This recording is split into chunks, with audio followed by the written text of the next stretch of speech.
नमस्कार, India top news में आपका स्वागत है।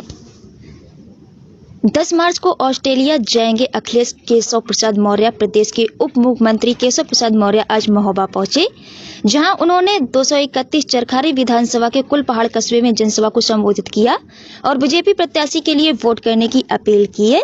इस दौरान उन्होंने सपा और अखिलेश यादव पर सीधा निशाना साधते हुए कहा कि समाजवादी पार्टी दंगाइयों माफियों को पैदा करने वाली फैक्ट्री है।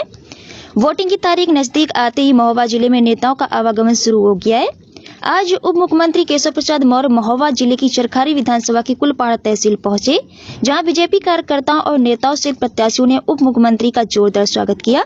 उप मुख्यमंत्री केशव प्रसाद मौर्य ने जनसभा को संबोधित करते हुए सपा, बसपा और कांग्रेस पर तंज कसते हुए चरखारी विधानसभा से बीजेपी प्रत्याशी ब्रजभूषण राजपूत और महोबा सदर क्षेत्र के प्रत्याशी राकेश गोस्वामी के लिए वोट करने की अपील की। बुंदेलखंड सहित पूरा उत्तर प्रदेश जो अपना आशीर्वाद भारतीय जनता पार्टी के पक्ष में दे रहा है, उसके आधार पर 10 मार्च को समाजवादी पार्टी का नाम बदल करके समाप्तवादी पार्टी हो जाएगा। क्या नाम हो जाएगा? समाप्तवादी पार्टी। और यहाँ ताकत मेरे यूपी की जनता के बीच में है। समाजवादी पार्टी माने अपराधियों, माफियाओं, दंगाइयों को पैदा करने वाली फैक्ट्री। बसपा माने भ्रष्टाचार, कांग्रेस माने तुष्टीकरण। यह सब एक ही थैली के चट्टे बट्टे। महोबा की दोनों और बुंदेलखंड की 19 के साथ हम सब लोग उत्तर प्रदेश में 300 से अधिक सीटें फिर जीत रहे हैं। पूरा विश्वास है कि यह मुंगेरी लाल का हसीन सपना देखने वाले श्री अखिलेश यादव जी की मुझे जो अंदाजा है, मुझे जो फीडबैक है, उसके हिसाब से पहले चरण के चुनाव में ही साइकिल उड़ करके सैफई चली गई। अखिलेश जी कह रहे हैं कि नई हवा और नई सपा है। देखिए, नई सपा नहीं, जिसके जो नई सपा नहीं, ये वही सपा है जिसके अध्यक्ष श्री अखिलेश यादव जी थे। उसके अध्यक्ष अखिलेश यादव जी हैं। जिनमें गुंडे अपराधी माफिया थे, वो वही गुंडे अपराधी माफिया हैं। इसे जनता ने तय किया है कि हम कमल का बटन दबाएंगे, जीवन के हर क्षेत्र में खुशहाली पाएंगे। साइकिल की बटन दबाएंगे तो एक अतीक अहमद, एक मुख्तार अंसारी जैसे अपराधी को पैदा करने का रास्ता बनाएंगे। इसलिए कोई नहीं चाहता। सर, चुनाव में सर, कौन सी वैक्सीन लगने वाली है अखिलेश यादव को? अखिलेश यादव को कौन सी वैक्सीन लगने वाली है? वो तो जनता लगाएगी कमल के फूल की वैक्सीन। हिजाब का खिताब जो इस प्रकार के मुद्दे उठाते हैं, जो बच्चों को स्कूल के यूनिफॉर्म पहनने में भी अड़चन डालते हैं, उनको जवाब जनता देगी। सर, उन्होंने कहा है कि दोनों चरण के दूसरे चरण का भी मतदान हो रहा है और लगातार सपा और गठबंधन को बहुत बहुमत मिल रहा है। तो क्या लगता है अखिलेश यादव? आपको क्या लगता है? आप भी कमल के फूल को वोट देने वाले हो, मुझे मालूम है। और साइकिल पंचर हो गई थी 2014, 17, 19 में। आप जो बचा है 22 में, आप देखिएगा 10 मार्च को आपको दिखाई देगा कि श्री अखिलेश यादव जी सैफई गए कि ऑस्ट्रेलिया गए। राहुल गांधी जी और प्रियंका मैडम इटली गई नानी के यहाँ की कहाँ कहानी बना रही है। मायावती जी वैसे भी घर से नहीं निकलती थी। तो आप ये विश्वास रखिए कि हमने जनता की पूरी जिम्मेदारी से, ईमानदारी से सेवा की है। इसलिए जनता का आशीर्वाद जो 2014 से भाजपा को प्राप्त हुआ है, अगड़ा पिछड़ा अनुसूचित वर्ग की त्रिवेणी भाजपा के साथ हमारा गठबंधन, भाजपा अपना दल निषाद पार्टी का गठबंधन, उसकी ताकत हमारे साथ है। और उत्तर प्रदेश की जनता का, किसान का, गरीब का, मजदूर का, मेरे नौजवानों का ये आशीर्वाद, इनके जोश खरोश, इनकी जवानी की शक्ति पूरी भाजपा के साथ लगी हुई है। इसलिए भाजपा कोई आपकी बार फिर 300 पार। धन्यवाद। अगर कोरोना संक्रमण के कारण इस समय कोई आय का स्रोत नहीं था, कमाई का कोई रास्ता नहीं था, तो फ्री में लगातार 1.5 साल से राशन भी दे रहे हैं। अगर भारतीय जनता पार्टी की सरकार रामलला की जन्मभूमि पर भव्य मंदिर बना रही है, तो जम्मू कश्मीर से जो कोड था आजादी के बाद से, धारा 370 को समाप्त करने का काम भी किया। और आपने इसीलिए हमें जनादेश दिया था। मैं आप सब लोगों से इसीलिए यहाँ पर कहने आया हूँ कि 2022 का चुनाव में कमल खिला दीजिए, बड़े अंतर से कमल खिला दीजिए। आप देखना, कोई सैफई चला जाएगा, कोई इटली चला जाएगा। आप भरोसा रखना। मैं आपको बता, इन सबको जो उत्तर प्रदेश का मुख्यमंत्री रहा हो, मुझे आश्चर्य लगता है श्री अखिलेश यादव जी के ऊपर। मेरे देश के वैज्ञानिकों ने दिन रात तपस्या करके वैक्सीन तैयार किया कोरोना से बचाने के लिए, और इन्होंने कहा ये भाजपा की वैक्सीन ऐसे मत लगाओ। कहा था कि नहीं कहा था? लेकिन आप बताओ, आप सबने वैक्सीन लगवाई कि नहीं लगवाई? सब लोगों ने लगवा लिया, ये नहीं लगवाए। अगर वैक्सीन नहीं लगवाते तो हम सुरक्षित रहते क्या? हमें वैज्ञानिकों को सबको धन्यवाद देने की जगह श्री अखिलेश यादव जी उसे बीजेपी की वैक्सीन बता दिए। मैं आप सबसे आज यहां पर अपील करना चाहता हूं, वैक्सीन तो अब श्री अखिलेश यादव जी को भी लगानी है, लेकिन कमल के फूल की बटन दबा करके उनको किसी डॉक्टर को भेजने की जरूरत नहीं है, किसी नर्स और किसी कंपाउंडर को उनके पास भेजने की जरूरत नहीं है। वो वैक्सीन की ताकत आप सब जनता जनार्दन के पास है। आप कमल के फूल की बटन दबाइए, उनको ऐसी वैक्सीन लगेगी कि उत्तर प्रदेश में शासन करने का इनको सपना कभी नहीं आएगा, कभी नहीं आएगा। आप मेरी बात से सहमत हो कि नहीं सहमत हो? तो इसलिए मैं आप सब लोगों के यहाँ पर यह निवेदन करना चाहता हूं, क्योंकि इनके पास तमाम रास्ते होते, कहते रहते हैं। एक राहुल गांधी जी पहले कहते थे एक तरफ से आलू डालो, एक मशीन उनके पास थी, दूसरी तरफ से क्या निकलेगा सोना, सबको मालूम है। और श्री अखिलेश यादव जी कहते सीसी मित्र भरो और एक एक कमरे से 2 करोड़ों करोड़ की गड्डियां निकलेंगी। अभी निकली ना 200 का। फिर जो भी यहाँ पर बैठे भाई बहन है, बड़े बुजुर्ग हैं, उनको अपना खेत बेचना पड़ता था, कर्ज लेना पड़ता था, माताओं बहनों को अपना जेवर बेचना पड़ता था, बेटवा को कैसे नौकरी मिल जाए, बिटिया को नौकरी मिल जाए। लेकिन भारतीय जनता पार्टी की वो तो 2 लाख नौकरी 5 साल में देते थे, हमने 4.5 लाख से ज्यादा नौकरियां दी हैं। लेकिन डंके की चोट पर कहते हैं कि किसी नौजवान को, उसके माता पिता को 1 रुपया रिश्वत दिए बगैर नौकरी मिली है। हमने भ्रष्टाचार मुक्त भर्तियां करने का काम किया। अब आने वाले समय में जो बेटियां अभी भर्तियों में आती हैं, उनकी संख्या भी दुगनी करने वाले हैं। बता रहा, वो सोच रहे थे कि हम 400 सीटें जीत रहे हैं। अरे जब बुंदेलखंड में समाजवादी पार्टी गठबंधन का खाता नहीं खुल रहा है, 400 सीटें कहां से जीत रहे हैं? जीत रहे हैं क्या? कोई खाता खुल रहा है क्या? इनका खाता नहीं खुल रहा, मुंगेरी लाल के हसीन सपने देख रहे हैं। 4.5 साल बढ़िया गहरी निद्रा में आराम कर रहे थे। अब जब चुनाव की घोषणा होने का समय आया तो आ गए, जाति में बांटो, बिरादरी में बांटो, तुष्टीकरण करती है भारतीय जनता पार्टी। तो मंदिर बनवा रही है रामलला की जन्मभूमि पर, बाबा विश्वनाथ जी का धाम बनवा रही है। अरे श्री अखिलेश यादव जी, अगर हम श्री रामलला की जन्मभूमि पर जनता के आशीर्वाद से 2019 में मोदी जी के नेतृत्व में हमारी सरकार बनी, तो हमारा वादा था जो 500 साल की लड़ाई थी उसे हमने समाप्त करके रामलला के भव्य मंदिर के निर्माण का मार्ग प्रशस्त किया।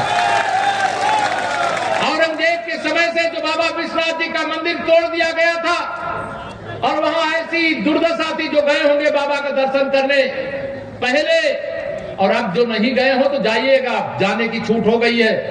जब जाइएगा 23 तारीख को वोट डालने के बाद फुर्सत रहेगी, फिर 10 तारीख की प्रतीक्षा रहेगी कि वोटों की गिनती में कितने वोट से जीत रहे, विरोधी की जमानत कैसे जब्त करा, इसकी चर्चा होनी है। जाइएगा, बाबा विश्वनाथ जी का धाम ऐसा बना है कि 10,000 20,000 लोग अगर एक साथ आवे तो गंगा मैया का जल लेकर के सीधा बाबा को चढ़ाने का काम कर सकते हैं।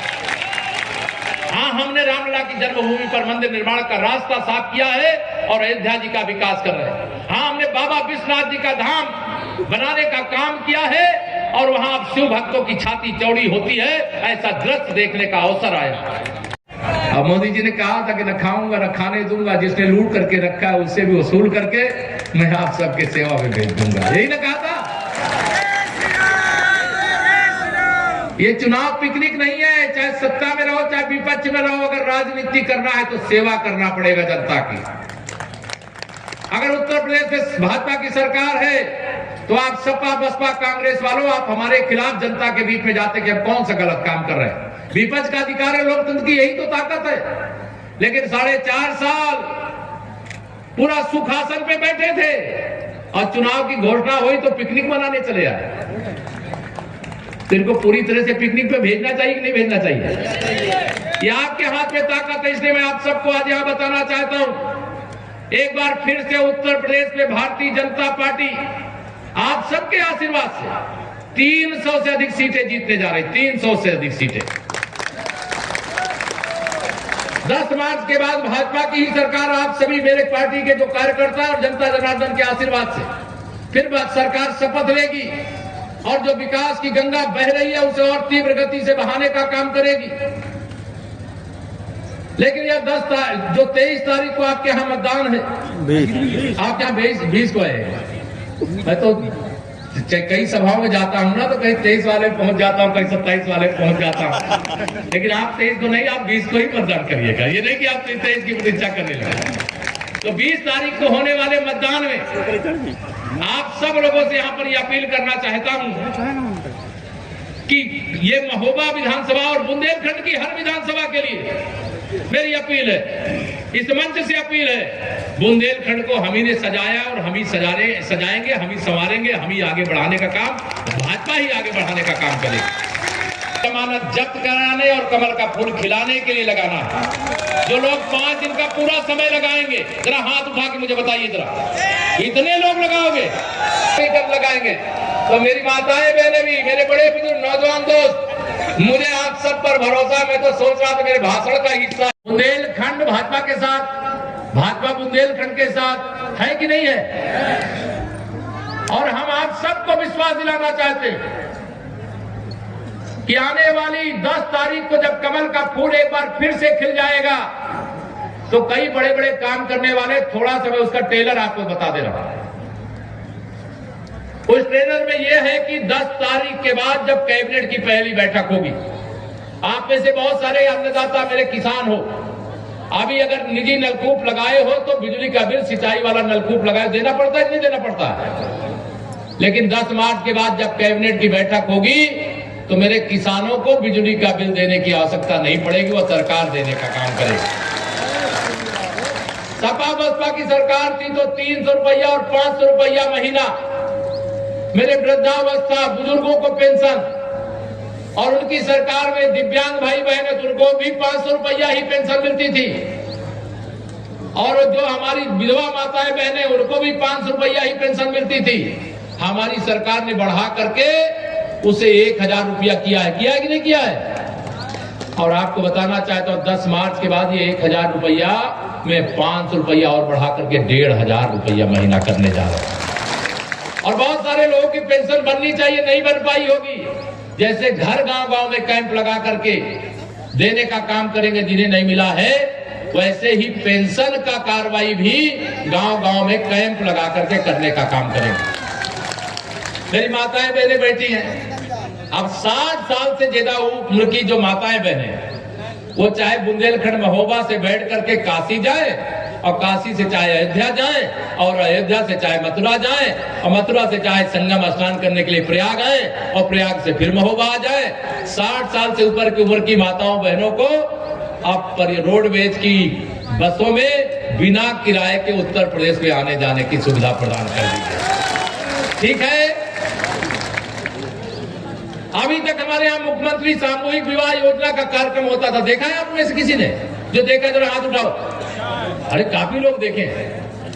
अभी तक एक बिटिया के विवाह में 51,000 रुपया खर्च किया जाता था, लेकिन 10 मार्च के बाद एक बिटिया के विवाह में अब 1 लाख रुपया सरकार खर्च करने का काम करे। और यह विश्वास लेकर के मैं यहाँ से जाऊंगा। लेकिन एक बात और कह करके, जब पिछली बार मैं कहा था कि मैं बीच में आऊंगा, एक बार आप सबके साथ फिर बैठेंगे। अभी 5 मार्च तक चुनाव प्रचार का अभियान चलेगा, लेकिन मैं ब्रजभूषण जी, जिलाध्यक्ष जी, जितेंद्र जी, आपसे भी कह रहा हूं, एक कोई कार्यक्रम 10 मार्च के बाद जरूर कोई बनाइएगा, जरा महोबा फिर से आया जाए, सबका आशीर्वाद लिया जाए, सबके दर्शन किया जाए। सांसद जी आप भी रहिएगा उसमें, और आप बुलाओगे कि नहीं बुलाओगे? बुलाएंगे। लेकिन एक मेरी शर्त है, विरोधियों की जमानत जब्त करा के बुलाना।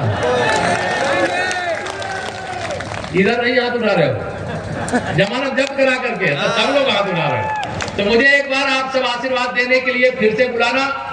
आने वाली 20 तारीख अत्यधिक महत्वपूर्ण, और इसलिए 20 तारीख का दिन या कमल के फूल के लिए समर्पित करिए। और विकास के लिए लक्ष्मी जी की जरूरत होती है, होती कि नहीं जरूरत होती है? और लक्ष्मी जी साइकिल में बैठ के आती नहीं है, हाथी में बैठ के आती नहीं है, हाथ के पंजे पर बैठ के आती नहीं है, वो कमल के फूल पर बैठ करके आती है। और कमल के फूल पर जब बैठ